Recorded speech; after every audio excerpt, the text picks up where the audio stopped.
Bon, eh bien là, My Time to Shine a lâché une mini-bombe dans l'univers de Marvel et notamment dans l'univers de Hawkeye, puisque on en vient à parler de la suite.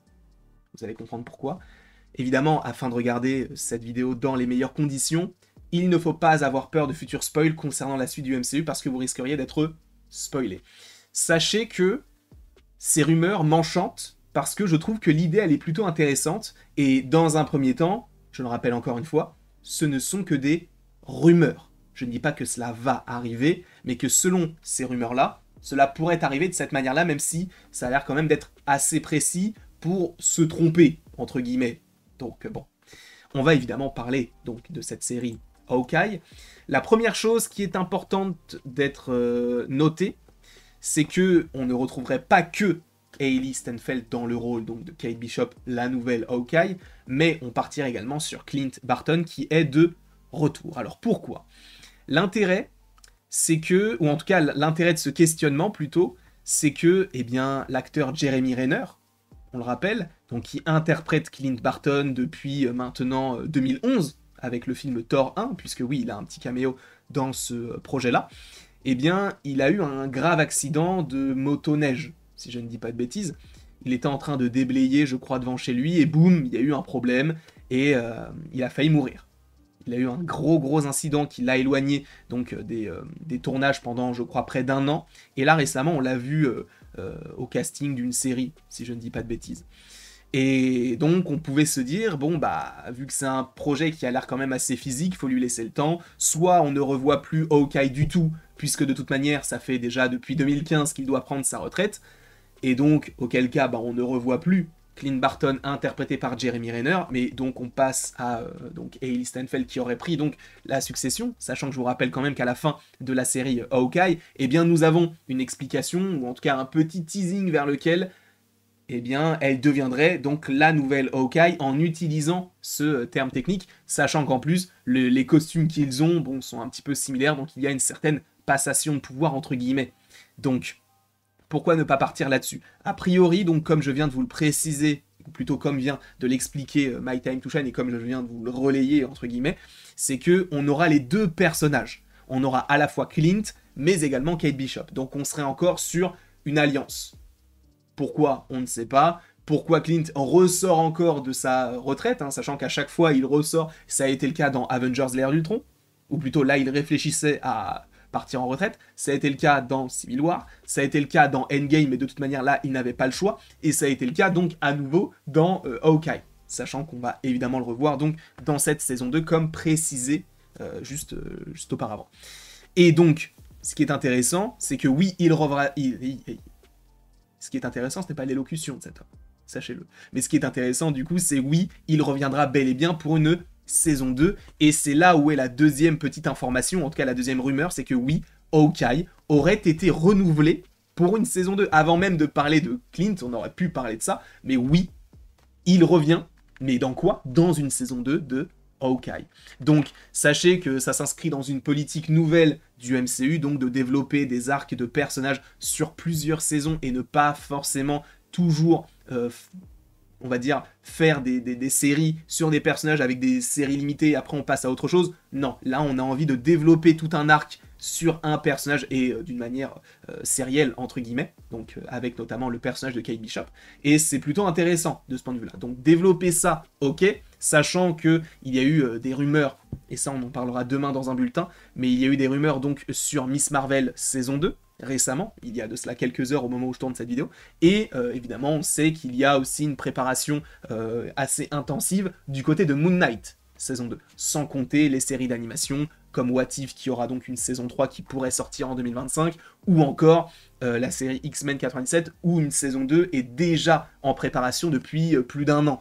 Donc bon, on sait que ça arrive. Et peut-être un jour, qui sait, une saison 3 à Loki? On ne sait pas. En tout cas, voilà les toutes premières informations qu'il y a à dévoiler concernant Hawkeye saison 2. Clint revient et il y a une saison 2, donc renouvellement de la série. De plus, il faut parler de ce personnage-là. Ce personnage-là n'est autre que Barney Barton, donc le frère de Clint. Il faut rappeler que Clint, il n'a pas du tout eu une enfance facile, il a été dans une troupe de cirque quand il était tout jeune, il a été donc l'assistant de celui qui gérait le cirque, et donc il a eu les faveurs de là où ils étaient, et c'est pour ça qu'il y a eu une certaine jalousie de la part de Barney envers donc son frère Clint, et Barney, lui, si je ne dis pas de bêtises, va finir par rejoindre le FBI.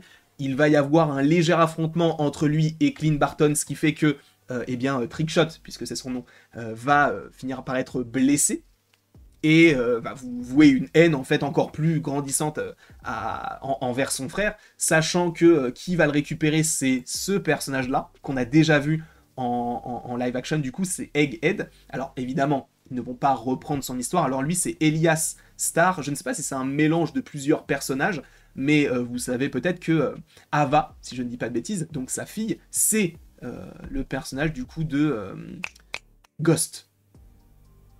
Donc voilà, Egghead, et je pense qu'évidemment ça a été retravaillé, ce n'est pas du tout comme ça dans les comics, mais Egghead, donc c'est lui dans le MCU, ils ont repris son nom pour faire ce personnage-là. Et bien dans les comics, c'est lui qui récupère Trickshot, Trickshot qui est aussi lié à Zemo parce qu'il va un petit peu lui monter la tête en disant non mais ton frère il a toujours fait ci, ça, ça. Donc Zemo également a une grande part dans l'intrigue de ce personnage-là. Je ne pense pas que là ils vont partir sur ce principe-là, notamment avec le Zemo qu'on a du côté du MCU, parce que bon là il a l'air d'être entre guillemets un peu gentil, une sorte d'anti-héros. Donc oui, Trickshot serait l'un des antagonistes, et si ce n'est l'antagoniste majeur de ce projet-là, donc de Hawkeye saison 2, notamment avec une certaine rancœur envers Clint, et ça rappelle encore une fois son passé, qu'on n'a pas vraiment totalement évoqué, on sait qu'il a fait ci, ça ou ça, mais on l'a pas vu véritablement. Et le fait que là, on est son frère qui a vécu supposément les mêmes choses que lui, il va y avoir l'évocation de « j'ai fait ça dans mon passé », sachant que bon, le passé de Hawkeye dans la saison 1, c'était surtout par rapport aux 5 ans du claquement de doigts de Thanos, mais pas sur l'avant-avant qu'il rencontre notamment sa femme, qui est Mockingbird, il faut le rappeler également. Mais donc, lui devrait être l'antagoniste principal, et sachez que la série devrait s'inspirer d'un film qui s'appelle The Raid. Alors sachez que c'est très bizarre que Hawkeye s'inspire de The Raid, parce que The Raid, c'est un film qui est extrêmement violent, un film de Gareth Evans, si je ne dis pas de bêtises, c'est un film extrêmement violent où on a en gros que de l'action. C'est le raid qui arrive dans un immeuble, et je crois qu'ils essayent d'arrêter un baron de la drogue, et justement ce baron s'est préparé au fait qu'ils arrivent, et donc il y a énormément d'affrontements en fonction des étages, etc. Et en fait, là où c'est inspiré de The Raid, c'est parce que Hawkeye, donc les deux Hawkeye, donc Clint et Kate Bishop, seraient donc eux-mêmes coincés, ce serait une sorte de huis clos dans un immeuble, et donc il y aurait supposément plusieurs affrontements. Je ne sais vraiment pas quoi en penser. Sincèrement, je ne sais pas du tout. Est-ce que c'est en lien avec Secret Wars, le côté de, du coup on va partir sur, comment peut-on dire ça, une connexion avec, vu qu'on est dans un immeuble, est-ce que c'est désaffecté tout autour, est-ce que les camps ont pris, je pense pas, et pourquoi est-ce que Clint est ressorti de sa retraite parce que son frère est en lien avec tout ça, est-ce que Hawkeye, Kate Bishop va finir par prendre le dessus sur Clint et donc va devenir véritablement enfin Hawkeye, et si on a une saison 3 ou un film sur elle, eh bien ça sera sur elle, je ne sais pas, mais en tout cas voilà les différentes informations, en tout cas les différentes rumeurs lancées par My Time to Shine, concernant, du coup, ce projet-là. Je ne sais pas ce que vous en pensez. Moi, j'adore l'idée. Sincèrement, Hawkeye, c'est mon top 3. Je vous rappelle mon top 3 qui est très étrange, mais c'est Loki, X-Men 97, Hawkeye. Hawkeye, c'est une série qui est incroyable, sincèrement. Et je trouve qu'elle est trop sous-estimée. Et elle est très très touchante. Le côté Noël ne me dérange pas particulièrement, mais j'adore Kate Bishop. J'ai adoré ce qu'ils ont proposé avec cette série. Et c'est vraiment une série où le soufflet n'est pas retombé, à mon sens. Même si l'épisode 6, on peut avoir des questionnements sur, voilà, mais je trouve qu'il y a vraiment une volonté derrière de développer notamment des arcs avec notamment le personnage de Yelena Belova. Donc moi, je trouve que c'est plutôt intéressant. N'hésitez pas, vous, dans les commentaires, donc, à me dire ce que vous pensez de cette idée de Hawkeye saison 2. Moi, je trouve que l'idée, elle est géniale. Je vous remercie, en tout cas, grandement d'avoir été présent devant cette vidéo. N'hésitez pas donc à l'aimer, à la partager, à la commenter, à vous abonner, si ce n'est pas déjà le cas. Et après tout ceci, il ne me reste donc plus qu'à vous dire à la prochaine, pour la prochaine. Et encore une fois, merci beaucoup à vous. Sachez que ce soir, on va se retrouver normalement pour un live, au moins, sur Marvel, pour continuer un petit peu ce qu'on faisait hier. et j'espère que cela vous plaira, bien sûr. Donc la bise, et passez une très très belle journée, soirée, peu importe.